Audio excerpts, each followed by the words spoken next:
बताई तो बताए देबुका लाइल बानी से नुरा लगावे देबुका कि नई खे देखी जा में हीरा मोती झरा किताब लफुआ सब पीछे बड़े पड़ कि अपना पता में हमारा के आने देबुका। साउंड दादा इधर आगे की मोनिटर बिल्कुल बंद कर देते हैं आप और पब्लिक सबसे ज्यादा आगे। मुझे प्रॉब्लम होती है कि मुझे ना रिदम सुनाई देता है आगे और ना ही मेरी आवाज सुनाई देती है। आगे वाला चपरैठा हेलो आपका चपरैठा घर है। चलिए हमारे ससुराल से भी लोग यहाँ हैं। ये जाके हमारा सास से कही है कि ये बहिना अरे तुर दामाद लड़कियन के गजब धरा तल रे कौनो बात ना का करबो। हमार सासो जाने तरी की जाए दी बेटा करो हमार 3 गो साल अब बेटा छुछुनर ना भेल दामाद छुछुनर हो गई तो का करी है वो झेले ली बेचारी। लेकिन अपना बेटा से भी ज्यादा माने ली हमके हम का के बहुत माने ले। दुनिया में पहले हमने के एक माई के बेटा हो ले जा जब लेकिन शादी होला तो डबल माई के बेटा हो जाए सर डबल प्यार के अधिकारी हो जाली सब तो सबके प्यार करे के चाहिए कि नहीं खे देखी जा में हीरा मोती छड़ल आता बोला फुआ सब पीछे बड़े पड़ल तो अपना पता में हमारा के आने देबुका। तो ये को बात बताई तो बताए देबुका एक बात बताई तो बताए देबुका अलाइल बानी से नूरा लगाए देबुका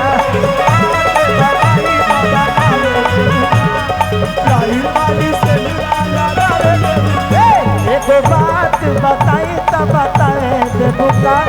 लाइल बानी से नूरा लगाए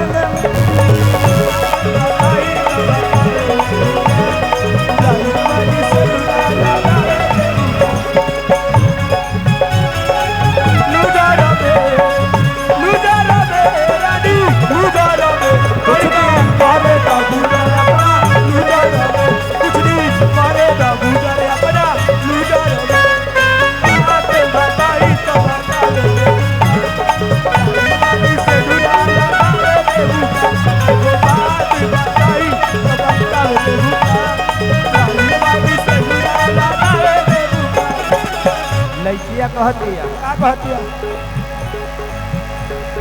आप बड़ी प्यारी हो आपको पता है। ए रोका अरे बना रहा चुप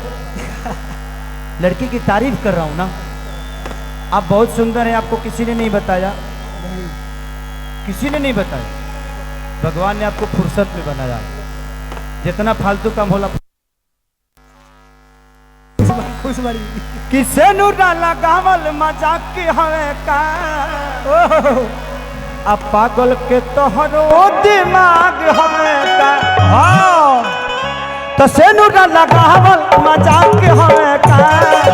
पागल के तोहरो दिमाग हवे का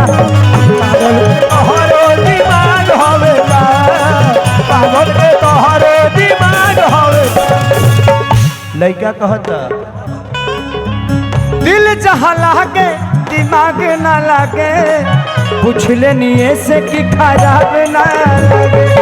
पूछ लेनी से कि खराब ना लगे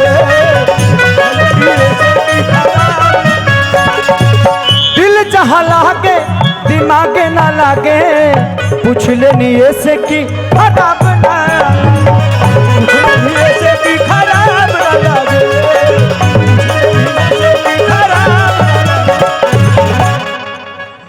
कि अपना दिलवा में चादर बिछावे देबुका तो ये गो बात बताई तो बताए देबुका अलाइल बानी से नूरा लगाए देबुका बात बताई तो बताए देबुका अलाइल बानी से नूरा लगाए देबुका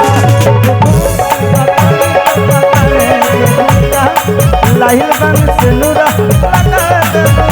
एगो बात बताई तब बतावे बुका लाइल बाड़ी से नूरा लगा देबू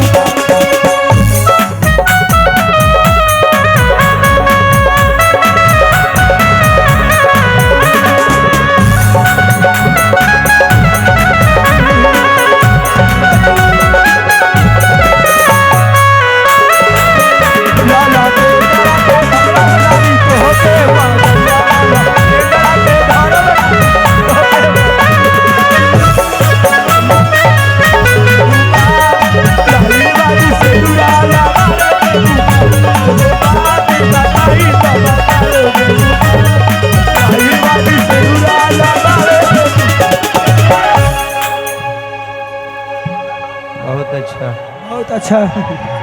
फिट बॉडी लेके ये कहती है कहाँ कहती है कि चढ़ली जवानी तहार ना होई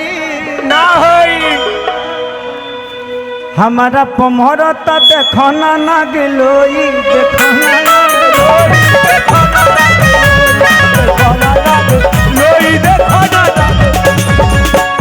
लड़का कहता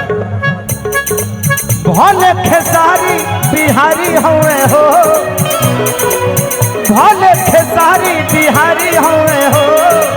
सगरी मजनुआ भारी हुए सगरी मजनुआ भारी हुए हो सगरी मजनुआ भारी हुए हो तया चतवा के सेट संग गावे दे बुका तया चतवा के सेट संग गावे दे बुका एगो बात बताई तब बताए देबुका एगो बात बताई तब बताए देबुका लाइल बन से नूरा लगा देबुका बात बताई देबुका लाइल बन से नूरा लगा देबुका बताई तब बताए देबुका लाइल बन से नूरा लगा देबुका बात बताई तब बताए देबुका लाइल बन से नूरा लगा। वाह कैसे है पिंटू भाई इतना लोग नंगा तरना लोकल हो तहरे लोकल हो स्टेशन पर रहलिस कारे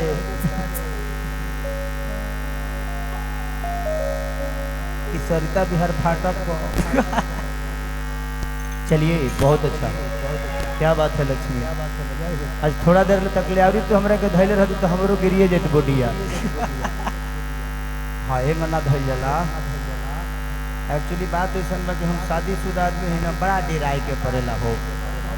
ठीक बा कलाकार है अलग भी दूसरे के साथ देखकर उतना उसको भी होता है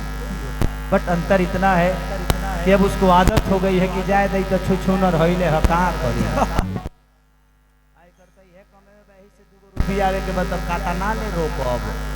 वो हमार कान काट के बोका खाली छोड़ दे ले दिया बोकिया होता